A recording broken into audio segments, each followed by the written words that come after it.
Moorings are normally designed to keep you off the beach rather than on the beach.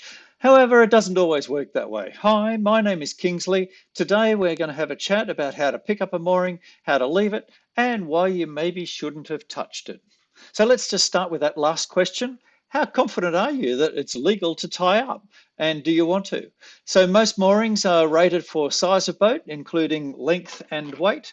For instance, on the Barrier Reef in Australia, some of the moorings are rated for just a small tender or a dinghy so that you can go up and go snorkeling on the reef.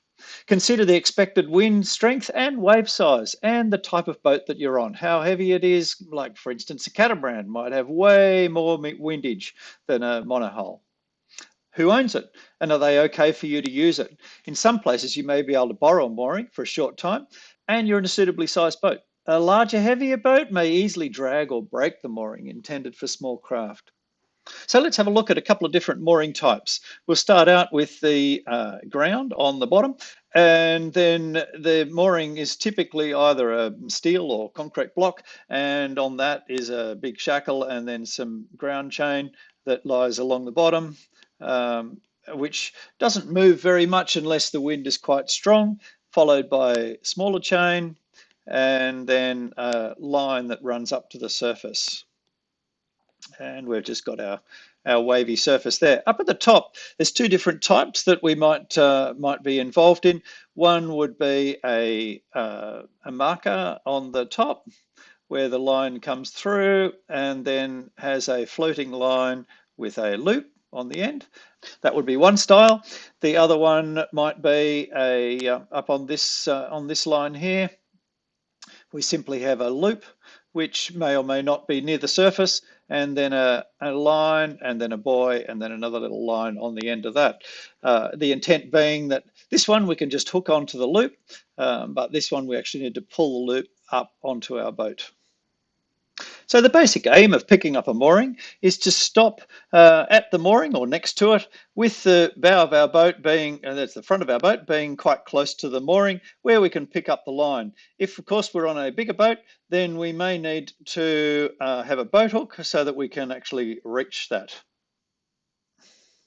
Some considerations may be how fast the boat stops when it's going up into the wind next to the mooring, and you may even want to do a sample stop right next to the mooring.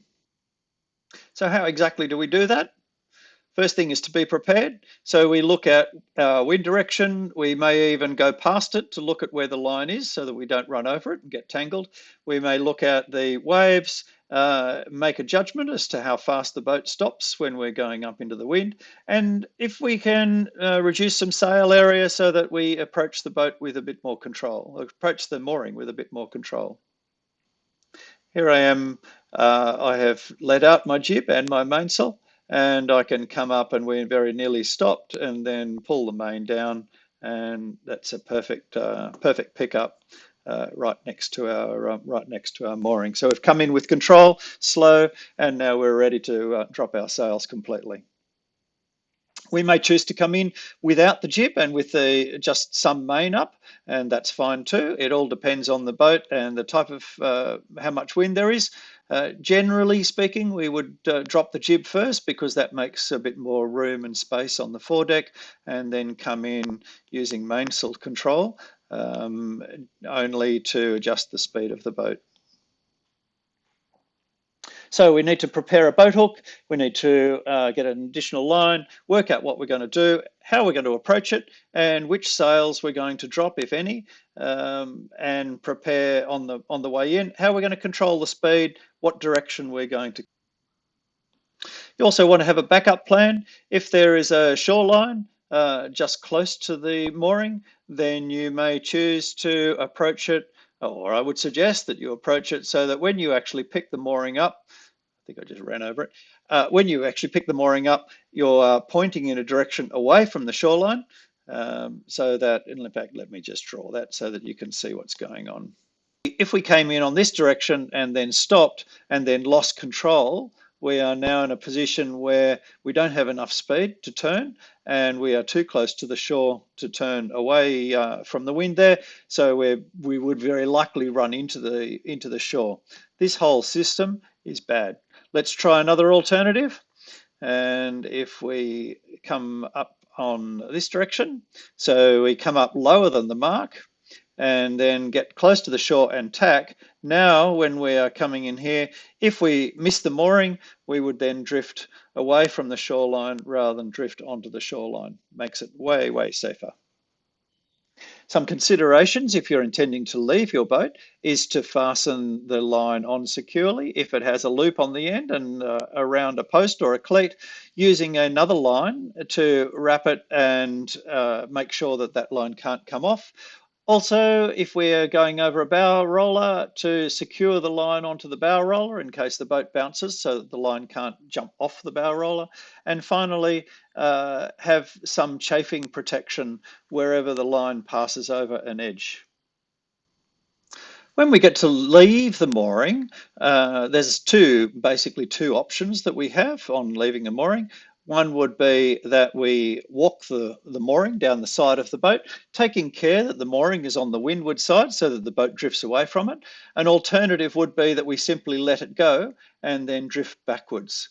There's advantages and disadvantages on both. The drift backwards technique is much less likely to foul the line, but does require some skills in actually sailing the boat backwards. And it does need some room behind us so that we can do it, we've got room to actually do that safely. The alternative is that if we let the mooring off and we actually walk the mooring down the side of the boat, which gives us forward momentum, and then we sail away from it. If we use that last technique, just be really careful. If we leave our tender on the mooring, that both the tender and the mooring are on the same side of the boat and on the windward side of the boat. Last thing you want to be doing is to be trying to leave the mooring with the tender on one side and the mooring on the other. If we're using an engine, we need to start it and check that we can get into gear. If we're using sails, then we need to have them ready, if not at least partially up, so that we can sail away. Before we actually leave the mooring, while we've still got it connected, just wait for the boat to swing in the right direction rather than set off when we're pointing the wrong way. The boat will swing and it will come back. Couple of little tricks when we're picking up a mooring or letting it go. Keep our fingers clear so they don't get squished. If you're using a boat hook, try and hook the rope underneath the rope itself, or if it's just a little floating mark on the top, then sweep the boat hook underneath the mark to pick up the line underneath, rather than trying to go for the little loop on the top. One of the little tricks that you can do is to look over the side and straight out sideways and make a sight between something that's close and something that's further away, and that will help you to decide if you're still going forwards like you are at this particular moment, or if you are the boat starts drifting backwards. On approach to the mooring, one of the little tricks that you can do if you've got someone up the front with the boat hook, they can actually point directly at the mooring itself with the boat hook, and that can give the helm a really good guide as to how far away the mooring is and what direction it is. Some cruising folk use two-way headsets, hands-free headsets, to help with that communication from the front of the boat to the back of the boat. Don't underestimate the windage that you get on bigger boats, particularly catamarans.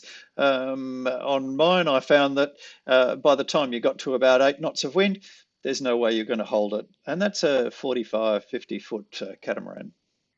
One last thought, if you have a lot of wind or a lot of tide, maybe consider mooring or anchoring somewhere else as an alternative. Stay safe, keep sailing. See you in the app. To sail.